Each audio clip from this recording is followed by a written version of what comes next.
ამერიკაში დავდივართ, ჩვენ ამას გახსოვთ. და ჩემი დისპეჩერი რომ იქითკენ ვიაროთ, იმიტომ რომ იქით ცოტა ფასები მაღალია და უფრო მეტი შემოსავალიც გამოდის, მაგრამ ახლა მოგვიწია უკვე აქეთ აღმოსავლეთში გამოსვლა, თუმცა ჩვენი მეგობრები ხშირად ამბობენ ხოლმე რომ რას უმატო იქ დადიხარ, ცოტა აქეთაც რა ხდებაო გვაჩვენეო. ნუ კერძოდ ახლა მე ვიმყოფები ნიუ-იორკის შტატში, ამერიკა გვიტენდება Upstate New York ეძახიან ზემოთა ნაწილი, არცნო კანადას უახლოვდებით, აქ ჩუაში, ძირითადად არის 90-იან გზა, სკოლებმა იციან. მეთქი ახლა როგორ გადავიყო, რა გადავიყო და ამიტომ ჯერ აზრი არამისა, აზრი, თავში არაფერი აზრი არ მაქვს. ჩვეულებრივ დღეს გადავიღებ, რა ხდება დღევანდელ დღეს და რატომ. მე წეღანავს ვთქვი, რომ აქეთკენ ვარ, იმიტომ რომ ფასები და შემოსავლის შედარებით დაბალია, მაგრამ ამ შემთხვევაში ახლა მე ლოს-ანჯელესიდან წამოვედი და კაი ფასად ჩამოვედი აქ. ახლა მივდივარ ოლბანი არის ნიუ-იორკის ადმინისტრაციული დედაქალაქი და ცოტა იქით არის ამაზონის საწყობი. ესე იგი ლოს-ანჯელესის პორტიდან წამოვიღე ტვირთი და მისმა ამაზონის საწყობში. მაგრამ ეს კი გასაგებია, მაგრამ თავარია ჩვენ ანუ პროცესი, რომელსაც ჩვენ მიყვარს პროცესი ვართ, ხო? აი აქიდან ისეთი ტვირთი ავიღოთ, რომ ცოტა რაღაცა ხელი იყოს, ზოგადად აღმოსავლეთიდან დასავლეთკენ ძალიან დაბალ ფასად მიდის ხოლმე ტვირთი. ანუ თავისთავად ახლა ჩვენ მინდა რომ ეს პროცესი კარგად ჩატარდეს, ბატარეის ამბავია. ახლა მთელი ღამე მოვდიოდი აგრეს ამაზონს აქ ასეთი თვისება, რომ თავი დროზე უნდა მიყიდო, თუ დააგვიანებენ და გადაგიდებენ და ისე მომიწია მთელი ღამე სიარული, მაგრამ ნუ ამას ასე თუ ისე თავი დროზე ვახერხებთ მისვლას, მაგრამ ჩვენ გაჩვენებთ იმ პროცესს რა ხდება, ნუ ახლა ცოტა დამღლელიც არის, ხო, თითქოს საინტერესო არ არის მიტანა მოტანა, მაგრამ ცოტა ინტრიგა რო იყოს, აბა როგორ ტვირთს ვიპოვით, ანუ ამ მუშაობის პროცესში ხო გაჩვენებთ ამ ხელამბებს და აი მე სპორტული ჟირიდან გამომდინარე როგორ ტვირთს ავიღებთ და როგორ გამოვართ შტატიდან. სანამ მივართ იმ საწყობში ცოტა გავისაუბროთ ნიუ-იორკის შტატს ეძახიან იმპერიურ შტატს, Empire State. როგორც ვიცი, ყველაზე მდიდარი შტატია. ეხლა მე იმას არ გულისხმობ თავი წიაღისეული და როგორც ვაიომინგი, არიზონა და ასეთი რაღაცე, მაგას არ გულისხმობ, უბრალოდ ბევრი წარმოებები თავისთავად ეხლა ნიუ-იორკის შტატს ეკუთვნის, ეს როგორი მოძრავი და ენერგიული ეკონომიურად ძლიერი ქალაქია და თავისთავად ეხლა თვითონ შტატი დიდია, მაგრამ საქმე რაშია, იცით, ფაქტიურად ტექნოლოგიური საწარმოებებია ძალიან ბევრი. ეხლა კალიფორნია კი განვითარდა, ეხლა თანამედროვე ეს Google, online და ეს სილიკონის ველიდან გამომდინარე, მაგრამ თავისთავად ეხლა ისტორიულად ეხლა ევროპიდან რომ მოდიოდნენ ეს თავები, რომ მოყავდათ სამეცნიერო კვლევითი ინსტიტუტები, ლაბორატორიები, უბრალოდ საწარმოები ძალიან ბევრია ამ შტატში. აქედან გამომდინარე მაინც ეხლა ევროპასთან ახლოს როა და ემიგრანტები ძირითადად მაინც აქეთ მოდიოდნენ, ხო, ნიუ-იორკში და მთელი ტვინები აქ რო იტყვიან იწყებენ ცხოვრებას და აქედან გამომდინარე ძალიან განვითარებულია, თუმცა კალიფორნიამ უკვე მაინც ამიდიდან გამომდინარე, რავი, მე ჩემი უბრალოდ ვფიქრობ, ხა ამიდი ყველა ეკონომიურ განვითარებას თავისი მიზეზი და ისა, ხო და ალბათ მე ხა ჩემი უბრალოდ ვფიქრობ, მაინც კალიფორნიაში კაი ამიდები რო ალბათ მაინც უფრო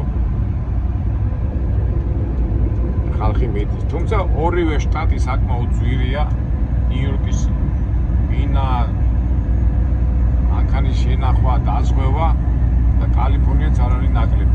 ფაქტობრივად ნიუ-იორკის შტატი და კალიფორნიის შტატი ყველაზე ძვირი შტატებია, გინდა საცხოვრებლად, გინდა სასწავლებლად და გინდა პროდუქტებიდან გამომდინარე. სპეციფიკური იმას შევამჩნი, აი ნიუ-იორკში. აი ცნობილი ადამიანები, მდიდრები, თქვა პენსიაზე რო გადიან, ან თქვა ანებებენ აქტიურ ცხოვრებას, რატომღაც ნიუ-იორკის შტატში სახდებიან. მიუხედავად იმისა, რომ ძვირი შტატია, მაინც ეთქვა პრესტიჟის ამბავია რა. ახლა ბილ კლინტონი ცოტანეთან ვერ ყოფილი პოლიტიკოსები ფილმებში კი არ მიდიან, აქ მოდიან. ახლა მით უმეტეს ზამთარში აქ ცივა, ხო? ზოგადად ამერიკელებს უყვართ ხოლმე, აი ვისაც შესაძლებლობა აქვს, თქვა ზაფხულში ამ ცივ რაიონებში არიან და ზამთარში მიდიან ხოლმე ფლორიდაში.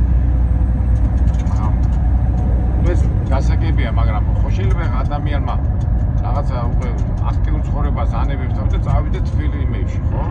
ბუნებრივია. არა, რატომღაც აქ მოდიან. ეთქვა მაინც ეს დინამიური ცხოვრება რო არის. ძალიან ეხა მაგათად ეხა ბევრი მწერლები, ფიჯერალდი, აი ეს რო დაწერა კიდე რა ქვია. შვავის ხანა რო დაწერა ის ამ დღეებში რაღაც ცხოვრობდა დამალულად, არავის არ ენახევს. სელენჯერი ხო დამახსენდა. და ძალიან ბევრი ადამიანი ნიუ-იორკის შტატს უკავშირებს თავის ცხოვრებას და უბრალოდ ცხოვრებას თავისთავად ბუნებრივად ის ძირითად ცხოვრებას, მაგრამ აი მე უკვე პენსიისკენ რომ მიდიან, აქეთკენ მოდიან და აქ სახდებიან. ეხლა ჩვენ ზამთარში ვარ და ეს როიტყვიან ფოტო დაცვენილ იმას უყურებთ. გეიზარს, მაგრამ ზაფხულში ძალიან ლამაზი ეს გამწვანებული რო არის. თუმცა ეხლა მეგობრები ალბათ მეთქვით რომ რა არის სხვა დღე ვერ ნახე, უფრო გათენდება, უფრო კარგად გამოჩნდება ყველაფერია, მაგრამ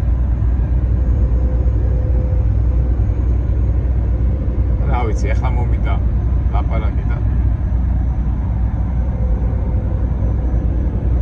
ის ამოსვლის ფონზეც უნდა ვნახოთ ჩვენი ნიუ-იორკის შტატი როგორია.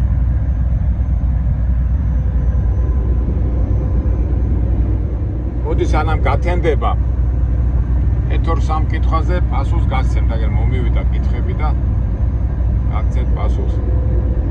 ასეთი კითხვა, ბატონო აკაკი, თქვენ გაქვთ გამოცდილება და რომელი გზა არის ყველაზე მოხერხებული, რომ მალე გახდეს ამერიკის მოქალაქე. ჩემი გამოცდილება რა გითხრათ, ეხლა მე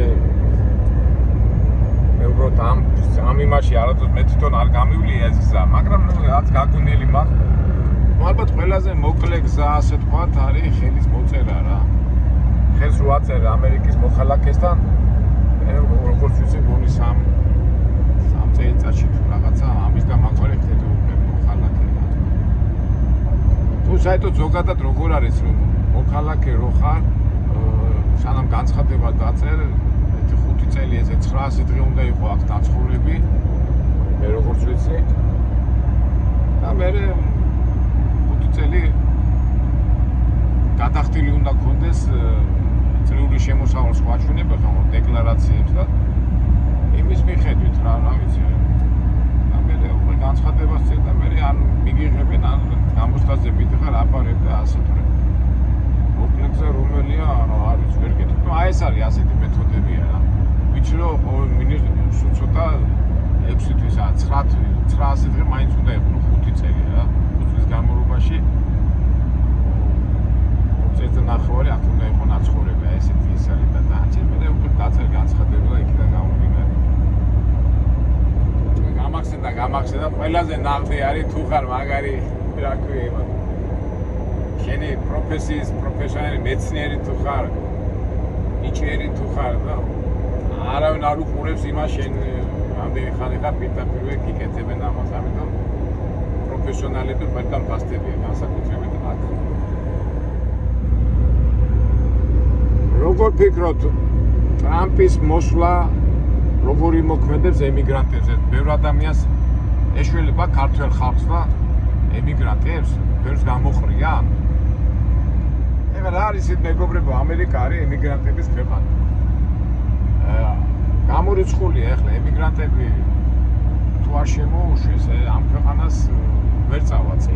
ამიტომ მაგი გამორიცხულია. უბრალოდ ელემენტარულად ადრე დაუბრუნდება ალბათ ადრიდან სისტემას. ადრე ვით შემოდიოდა, იმათ აკონტროლებდნენ და ისე უშვებდნენ რა თავისი წესები და ეს ბოლო წლებია ესე უპრაგონოდ შემოდიოდნენ, აი მაგას დაარეგულირებს, თორე ახლა მიადგნენ მას აქვია ემიგრანტებს და რა თქმა უნდა კრიმინალებს და დამნაშავეებს ამის პრობლემა შეექმნებათ, მაგრამ თუ შენ წესიერი ხარ პატიოსთან მუშაობ და შენი გეგმები და არავინ არ შეგეხება რა, მე ასე მგონია კი ასეც იქნება რა, იმიტომ რომ მაშინ ამერიკა გადაუხვევს თავის ძირითად იმას. უბრალოდ ადრე როგორ იყო ხოლმე რომ მოადგებოდა კაცი საზღვარს ამოწმებდნენ რაღაცა და მე ნებართვას აძლევდნენ და ეს მე ბოლო წლებში ნებართვა ყველა შემოდიოდა და ეხლაც გონი სანამ ინაგურაცია მოხდება ტრამპის ხო აი მთელი ჯარები მოდის საერთოდ უყურებთ ტელევიზორში და მე მგონი მაგას დაარეგულირებს და რაც შეეხება ეხლა ეს კითხვა ცოტა არ მომწონს ჩვენ ქართულ ხალხს გეშველება რატომ უნდა გქონდეს ახლა ქართულ კაცს ამერიკის იმედი რა აი მაგაში ვერ გეთანხმებით რა აი ასეთი მიდგომით რა მე ვიცი ახლა მე რაც იგულისხმა მაგრამ რატომაც აი გულში მომხდა ასეთი მიდგომა რა ესე იგი რატო ახლა ქართველი კაცი რატო უნდა იყოს დამოკიდებული ამერიკაში რა ხდება ხო ესე ჩემი სუბიექტური პოზიცია ამერიკაში პრეზიდენტი მე რატომ უნდა ვიყო ამერიკის პრეზიდენტი და ვიღაცის პრეზიდენტი ჩვენი ქვეყანა უნდა ავაშენოთ და ჩვენი იმას მაგრამ მესმის ახლა ის კითხავი რას გულისხმობს რა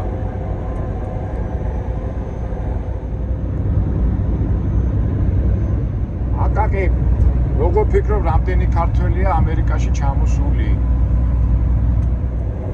რა გითხრა სტატისტიკოსი ნამდვილად არა ვარ ის კი ვიცი მე რო ჩამოვედი 98 წელს ქართველები ყველა ერთმანეთს ვიცნობდით რა ვიცი აი ძალიან და მე რო გავიდა დრო რა ვიცი ახლა ზოგჯერ რო ჩავდივარ ბრაიტონზე იმდენი უცხო სახეა იმდენი ბევრი ადამიანია იმდენი რომ არ ვიცი ვერ გეტყვით არ ვიცი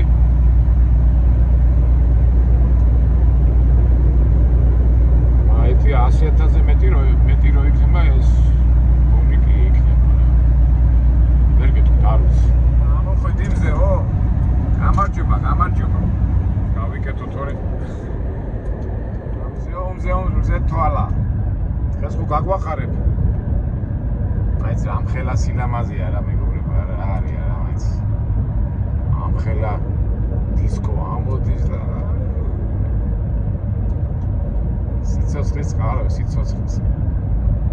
სიცოცხლეს აბა მიდი ახლოს სხვა დაიფერფლე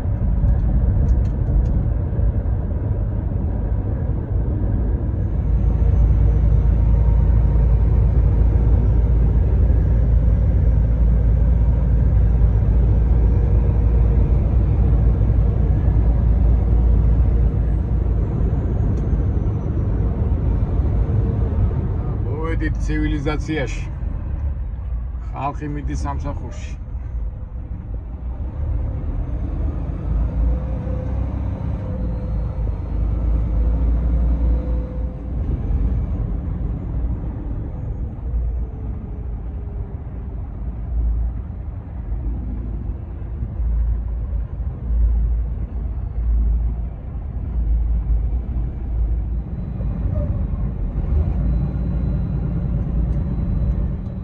ესე იგი ჩვენ ახლა მივდივართ ამაზონის საწყოში.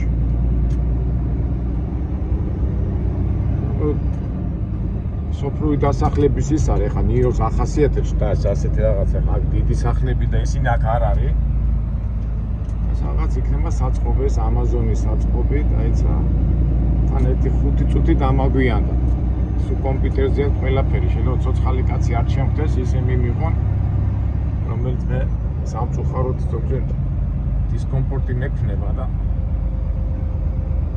რაღაცა თან დიდი ხანი არ ყოფილა ამაზონის იმაში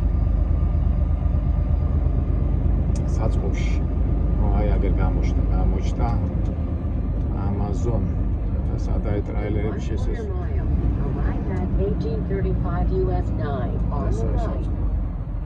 აი ზამხელა საწყობებია რა ესე იგი დაიწყეს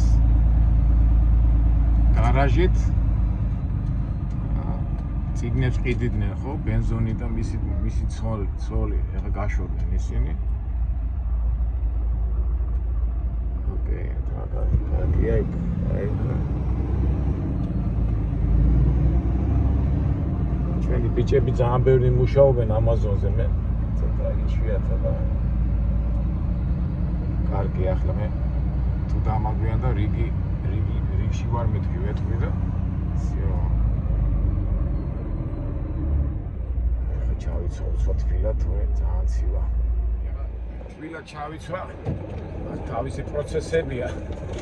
რა ბიჭებს შეიძლება გაეცინოთ, ვინც Amazon-ზე დადეს, აგონი შეიძლება ცოცხალი კაცი შეიძლება რა. თავისი წესებია ყველა. მე დიდი ხანი არ ყოფილა და ახლა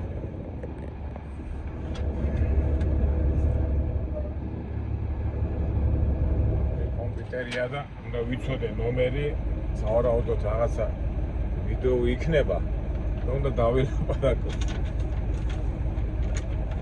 არ მიფასა. აჯობია ცოცხალ ადამიანთან ურთიერთობას.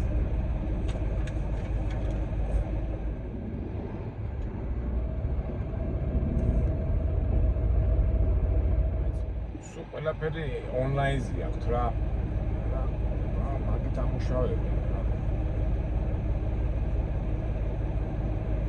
ეხლა ცოტა ფასები დააგდეს ამ Amazon-მა და უკვე მძღოლები გაექცა და უკვე ჩვენაირ ტიპებზე გადმოვიდა, იმიტომ რომ COVID-ის დროს ეს ინტერნეტზე რო იყო ვაჭრობა, ყველა გამოვარდა და ფასები იყო. ეხლა უკვე რომ დაიწია ფასები, მძღოლები გაიქცნენ და უკვე ამ თვითონ Amazon-ს ჰქონდა ძალიან ბევრი მანქანები და ამუშავებდა და მე გაუშვეს ყველა. აი მგონი მოვიდეთ. ესე აკვითეს და აბა ეხლა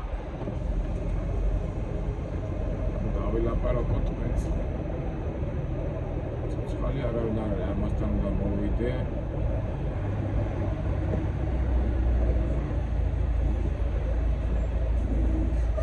Check, mark, sleep, drop.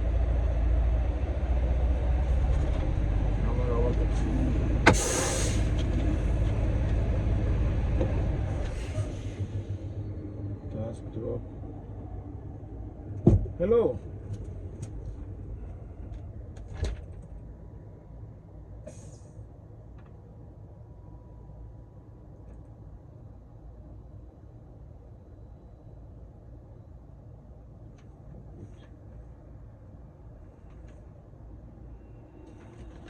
Რავი, არ მიკავშირდება, რა უნდა გავაკეთო? ეუ!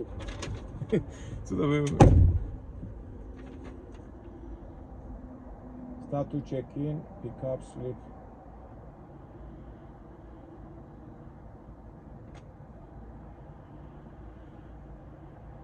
I can connect it.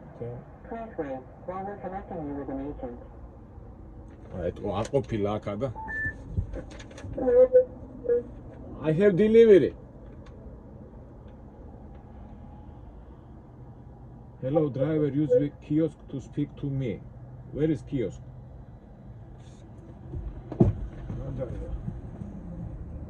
Hello. Hello driver, use the kiosk to speak to me. One second. Can you please help me with the trailer? Is it a loaded trailer or empty trailer? Say again, sorry, what? Is it a loaded or empty trailer? Oh, where do you go? Pick Elizis da. What you say me? Is it empty trailer? Trailer number? Is it empty or loaded? Loading. I have delivery. Industria, გაგა ვერ გებულობს და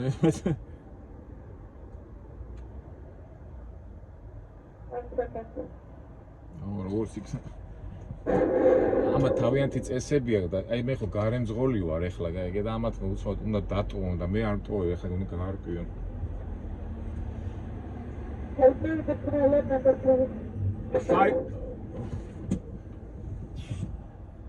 526061.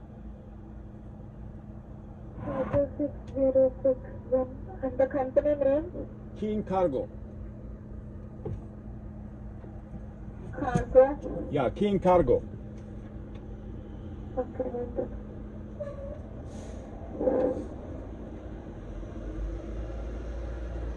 I came from Los Angeles. Okay. Cargo.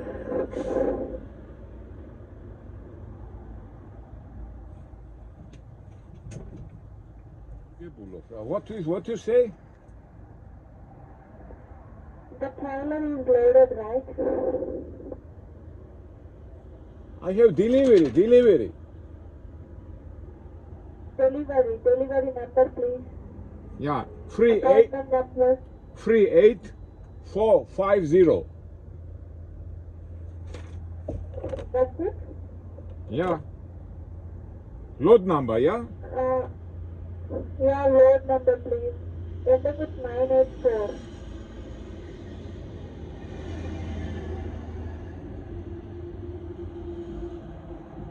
668. Number ending with 984.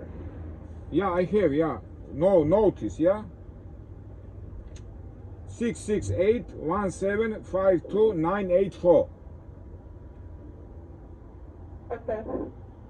Do you have a seal on the trailer? Yeah.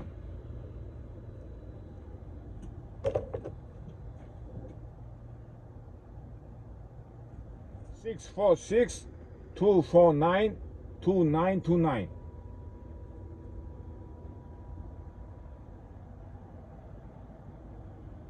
Okay, you can go to that door number 129. That door number 129.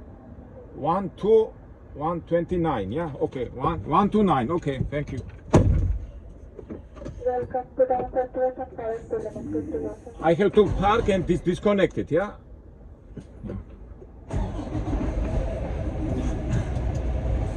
ეხა ბიჭებს ალბათ ეცინებათ ვინ დადეს არის ვერ გებულობა ამ აქ ინდუსი იყო ჩემი ინგლისური იმას არ ესმის მე იმის არ მესმის თან მე ისა თავის წესებია რა აქ რა შაშანწერ ვიყავი აქ და მაშინაც აგონი 129 მითხრა რა 129 ესე უნდა მივაყენო მე არ მახსოვს მე უნდა გამოვა აი იმას დავინახავ ესე უნდა გამოუწიო 129 ხოდი ამა დავაყენებ და ცოტა სილი მე უნდა გავხსნა თუ როგორ არის აღარ მახსოვს წესები აქ მე უნდა გავხსნა სილი თუ ამათ უნდა გავხსნა აი 129-ში უნდა მივაყენო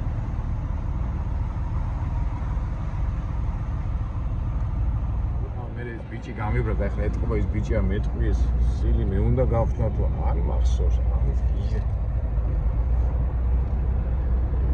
ამაზონი ეთი ამას კითხვა ძინ ალზანს ოუ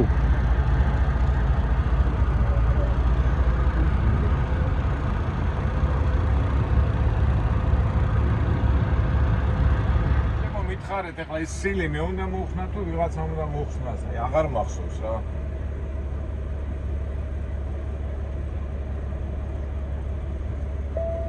დავაყენებ და არა უნდა გავიგო სილი მე უნდა მოხსნა თუ როგორ ერთი გადავიდეთ კითხო რა კითხავ რა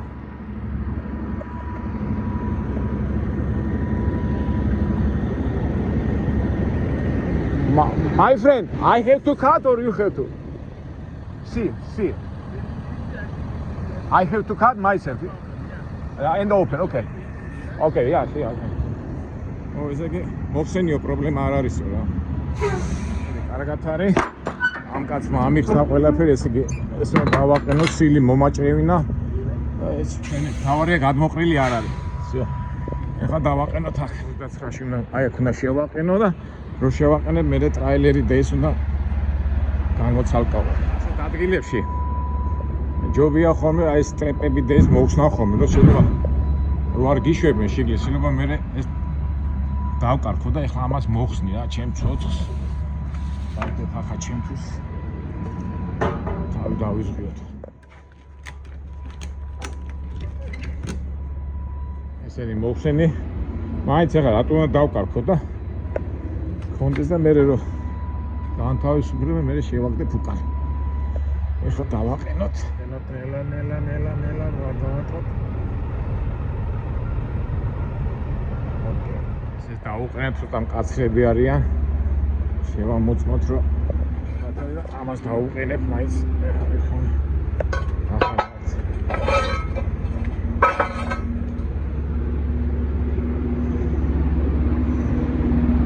ეს გალმოშკა ჩამოვწიეთ ეს მოხსენი და ეხლა გავწიოთ წინ მე აქ დავდგე თუ გავიდე არაფერს არ მეუნებია აქ ეხლა როგორი სისტემა მოდით ჯერ მოვაწესე და მე მოგიყვებით რატო რა რისი თქმა მინდა ეს ტიპი მოდის ჩემთან თუ ესეც პირველად არის და უნდა მკითხოს რა უნდა გავაკეთოს აშკარად ჩემთან მოდის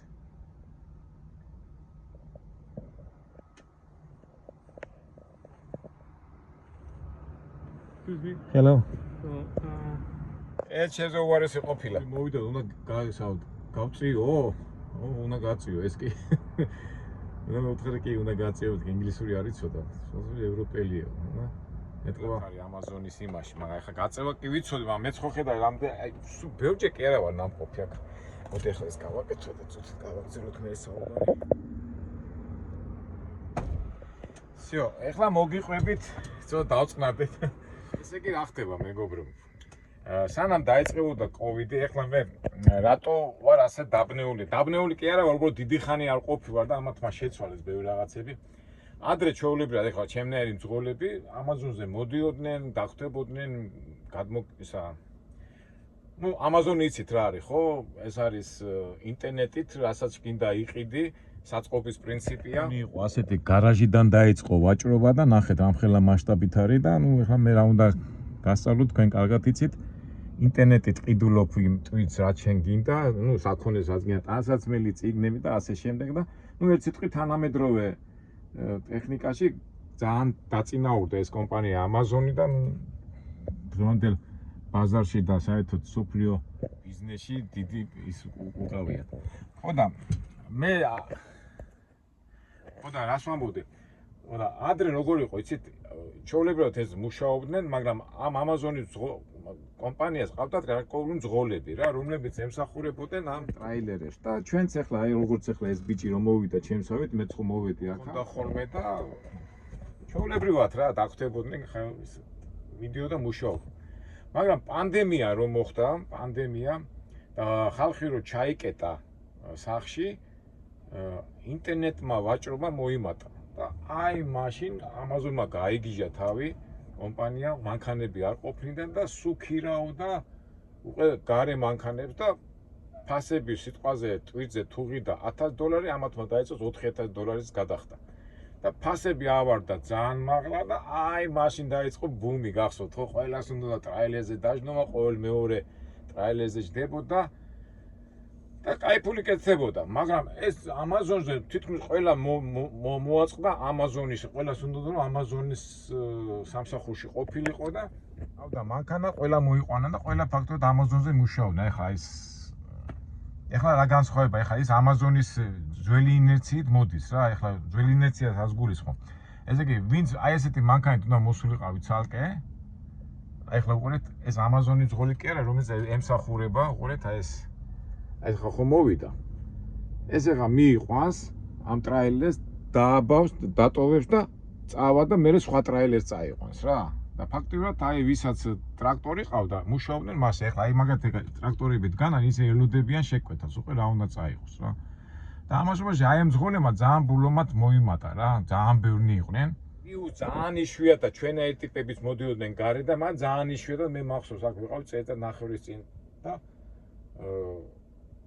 ძირითადად მუშაობდნენ ეს ძღოლები და მე შეცვალეს აი სული ინტერნეტი ონლაინი რაღაც თავის წესები აქვს ყველაფერი და ეხლა რომ გავიდა უკვე პანდემია რომ დაამთავრდა და ფასებმა დაიწია და ამაზონმა უკვე აღარ ქირაობდა იმ მანქანებს, ფასები დაიწია და ძალიან ბევრი მძღოლი დარჩა უმუშავარი. მე გულისხმობ, ვინც ამაზონს ემსახურებოდა და ბევრმა დაანება თავი, ყურე ის თქვა ადრე თუ უხდიდნენ 4000 და 5000 და ავი დიდ თანხებს, ეხლა აღარ იხდიან, ნუ აღარ უღირთ რა. აქედან გამომდინარე, ფაქტურად გოლებიც არ აყავთ, უკვე აი ესეთი ეგეც ის ტიპი, ჩემნაირი ტიპი და ესეთი ტიპებმა, ნუ ჩემი სტილის გოლებმა დავიწყეთ აქ სიარული. ესე იგი ბაზარი დაიწია და იმიტომ აი მომენტია რა. ეხლა უკვე ჩვენ გვაქვს ფასი, მაგრამ ის ფასი როდესაც პანდემიაზე იყო რაღაცნაირად ავარდა ხო ფასი და მერე დაიწია და ეგ არის და ბაზარი დაუბრუნდა თავის ჩაულებრივ რიტმს რა.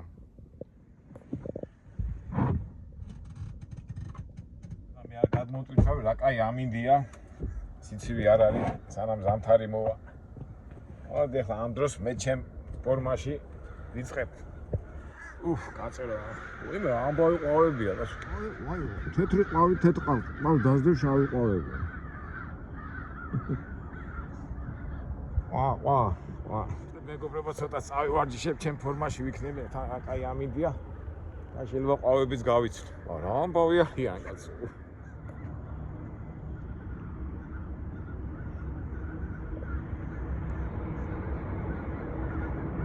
მეგობრებო, ვარ დაგალოთ ვიდეო ცოტა გაგვიგრძელდა და შევხვდებით მომავალ საინტერესო ვიდეოებამდე.